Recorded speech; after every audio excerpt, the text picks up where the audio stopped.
Going into Stranger Things Season 5 Volume 2, I was unbelievably hyped. I adored Volume 1. To me, it felt like a massive return to form, that kind of confident, high-energy storytelling that reminded me exactly why this show became a phenomenon in the first place. Based on the trailers alone, I generally thought this had the potential to be a top 3 season of the entire series. The tone looked darker, the scale felt enormous, and everything about it screamed endgame. But then the early reactions started rolling in, and they weren't great. A lot of people were calling it messy, overstuffed, and deeply flawed, so my expectations shifted. I was still excited, but I went in embracing myself, assuming this volume would be ambitious but deeply uneven. Was I right? Well, fuck yes. But also fuck no at the exact same time. I completely understand many of the criticisms people have with this second volume. There are real pacing problems, structural issues, and moments where the show absolutely prioritizes emotion over logic. But despite all of that, or maybe because of it, I had an absolute blast watching this.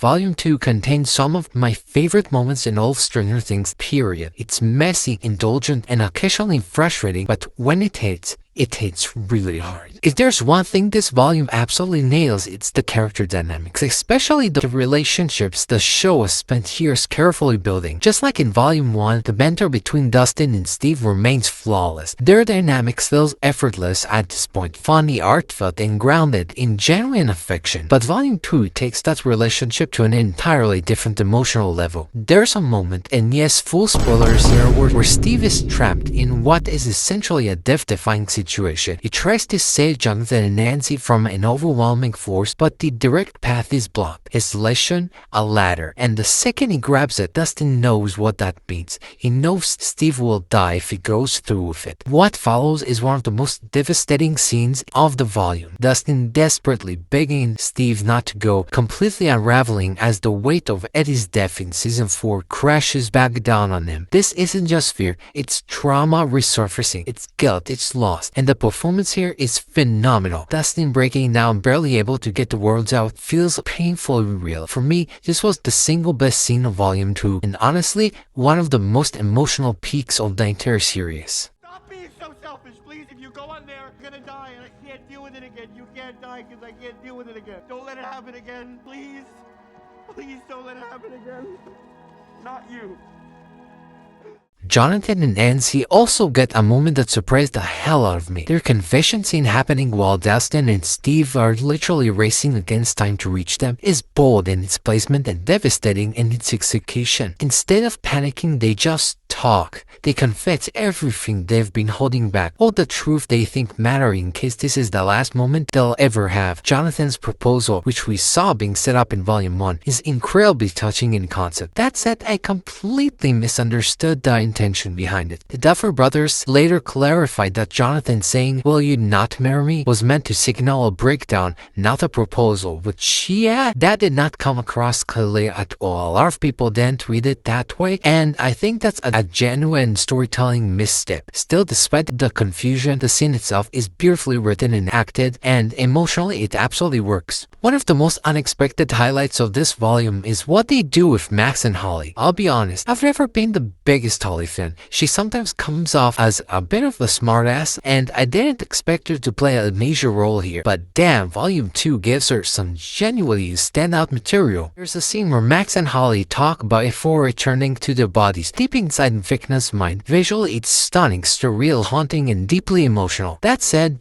this is one of those moments where the show's pacing issues really show. Max has been trapped in Vecna's mind for so long, and yet the character stopped for a long, heartfelt conversation about bravery and self-worth, whilst time is supposedly isn't on their side at all. It's one of those moments where logic takes a backseat, and it can be frustrating. Still, despite that scene works on an emotional level. It's sincere, visually striking, and generally moving. I do think it would have worked better if that conversation happened earlier, maybe during the desert sequence, but even as is, it's powerful. Speaking of Vecna's mind, the reveal that the Upside Down is actually a bridge is incredible. I genuinely did not see that coming. Completely recontextualizes so many moments from previous seasons and adds an entirely new new layer to the mythology. It's one of those twists that feels both surprising and rarely inevitable in hindsight, and those are always the best kinds. Visually, this season is on another level. The effects are jaw-dropping, and I completely understand why this season took 3 years to make. Every environment, especially the desert-like landscape of Rickman's mind, feels massive, detailed, and terrifying. The scale is insane, and it never once looks cheap. Will's arc also deserves serious praise. His coming out scene, where he finally openly acknowledges that he's gay, is handled with care and sincerity. Yeah, it's a bit awkward timing-wise, given that the world is literally ending, but emotionally it lands. It's been clearly set up across multiple seasons, and the payoff feels earned. Noah Schnapp gives an excellent performance, selling both Will's vulnerability and his quiet strength. Also, really like the return of Kali from season 2. Yes, that episode. It's the biggest piece of dog shit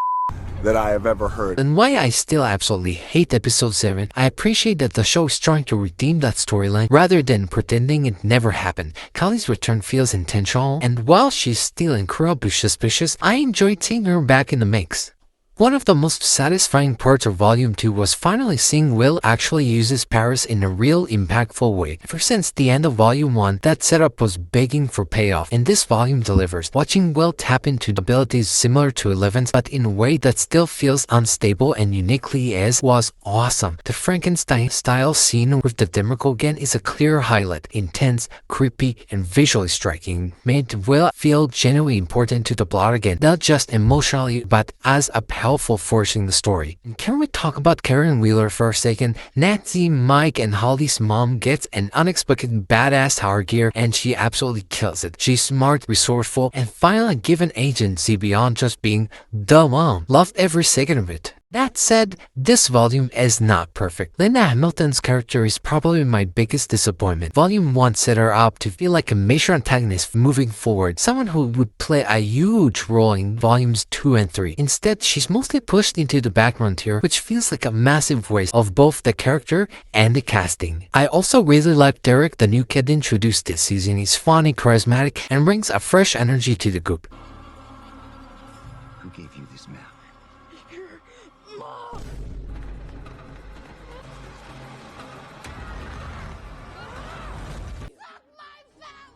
Mom wants you down for dinner. Mom can suck a fat one. Unfortunately, Volume 2 barely uses him. He's sidelined hard, and I wanted way more from him.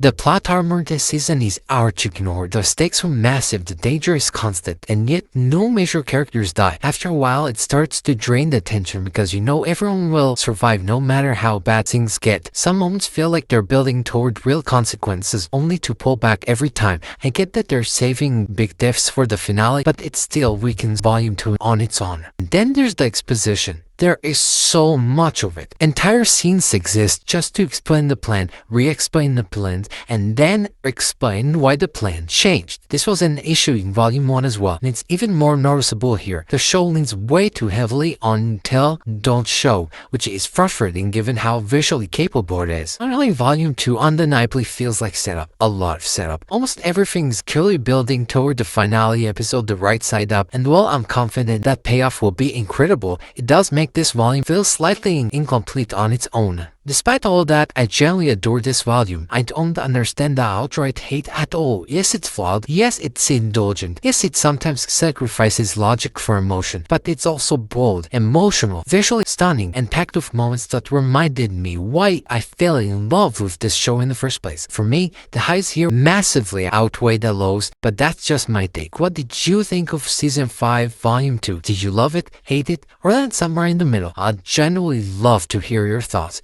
Thanks for watching, and I'll see you in the next one.